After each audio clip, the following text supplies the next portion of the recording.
life in the year 2070 be the same like this today? A vida no ano de 2070 será a mesma como ela é hoje? Hi people! Will people travel by spaceship? As pessoas irão viajar com naves espaciais? I think the future will be bright with a lot of positive changes. Eu acho que o futuro vai ser brilhante, com um monte de mudanças positivas. What is more, houses and buildings made of glass and metal, cures for all diseases. No futuro terá mais casas e construções feitas de ferro e vidro, e curas para todas as doenças. Will people be able to speak any language? As pessoas serão capazes de falar qualquer língua? I think so. Yes, they will. Eu acho que sim, elas conseguirão. What do you think about it? O que você acha disso? Let's find out about the future. Vamos perguntar sobre o futuro? Talks about going to. Use be going to plus verb to talk about plans you've decided on. Quando é que a gente usa o going to? A gente usa para planos, coisas que a gente já decidiu fazer. Talks about will. We use will plus verb to talk about a possible plans before you've made a decision. These words usually come together with.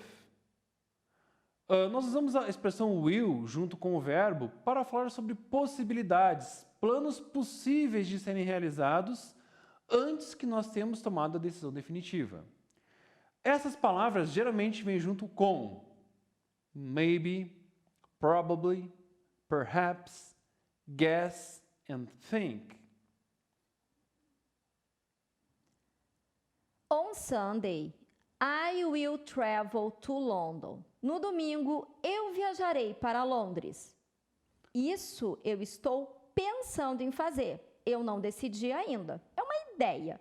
Por isso que eu usei o will. On Monday, I'm going to cook Indian food. Segunda-feira, eu vou preparar comida indiana. Viram? Eu usei o going to porque eu já decidi fazer isso. On Tuesday, I'm going to read my favorite book.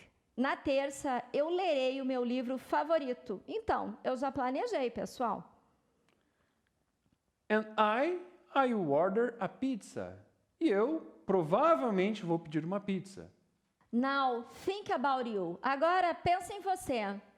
In the next 10 years, nos próximos 10 anos, What do you plan to do? O que você planeja fazer?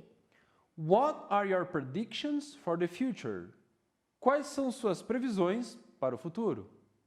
I'm going to learn Japanese.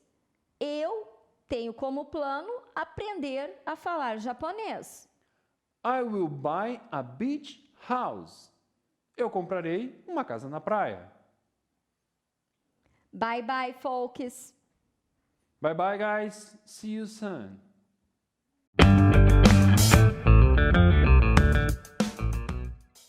Chega, gurizada, tudo bem? Meu nome é Matheus e eu estou aqui de novo para a gente falar sobre história. Aproveitando a aula de inglês que acabou de acontecer, a gente vai falar um pouco de um autor da literatura inglesa e estudar história a partir disso. Bora lá? Hoje vamos falar de George Orwell, um autor inglês com produções que até hoje instigam os seus leitores a lidar com o imaginário presente no livro e a realidade vivida por Orwell, ou até mesmo os tempos atuais. Seus livros mais famosos são 1984, ou simplesmente 1984, uma distopia, e Animal Farm, A Farm Story, que em português recebeu tradução como A Revolução dos Bichos, um romance satírico. Ambos os livros foram listados entre os 100 melhores romances em língua inglesa do século XX pela revista Time. Também é interessante notar que, embora as histórias dos livros não tenham relação direta com a realidade, elas estão cheias de referências a acontecimentos históricos. Primeiro vamos falar de Orwell. Na verdade, seu nome era Eric Arthur Blair. Ele nasceu em 1903 e viveu num mundo muito conturbado. Ainda jovem, observou os horrores da Primeira Guerra Mundial. Também acompanhou a Revolução Russa, a ascensão do nazifascismo e a Segunda Guerra Mundial. Todos esses contextos históricos estiveram presentes na sua obra, ainda que não falasse diretamente sobre eles. Identificado politicamente com os ideais da esquerda, se dizia um socialista democrático.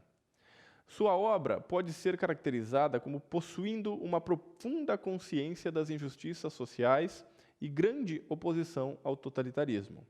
E é nesse ponto que podemos observar as influências históricas de sua obra. Orwell se alistou para lutar na Guerra Civil Espanhola. Essa guerra foi um marco para a Europa. Ela ocorreu entre 1936 e 1939 e é vista por muitos como um grande ensaio para a Segunda Guerra Mundial.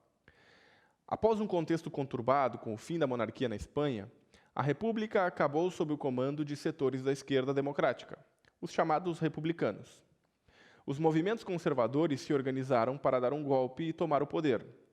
O general Francisco Franco, de orientação fascista, encabeçou o processo e teve apoio da Alemanha nazista e da Itália fascista.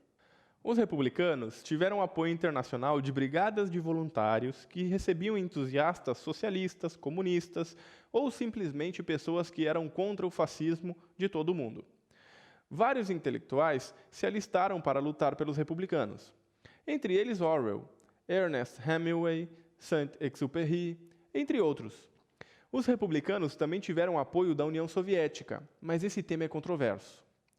Por fim, os republicanos perderam a guerra e Francisco Franco instaurou uma ditadura fascista que durou até 1976.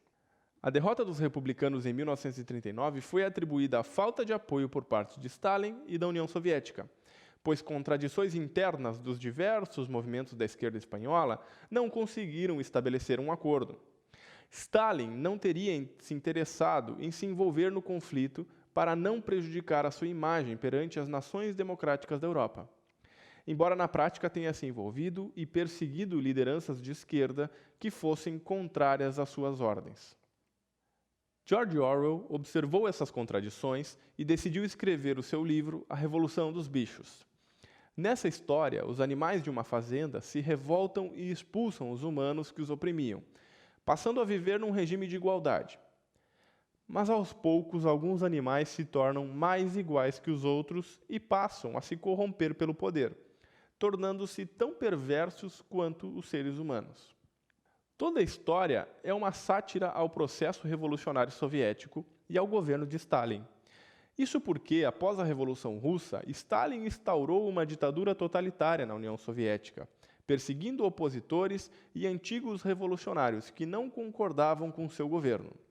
A Revolução dos Bichos traz referências claras a esse processo. Orwell, inclusive, escreveu em 1946, abre aspas, o regime russo ou se democratiza ou morrerá, fecha aspas. Além disso, na obra 1984, Orwell volta a tratar do totalitarismo de maneira muito perspicaz. O livro foi escrito em 1948 e trata de uma sociedade distópica, onde todos seriam controlados por um governo autoritário, utilizando-se de controle dos meios de comunicação e de informação para, inclusive, controlar as mentes.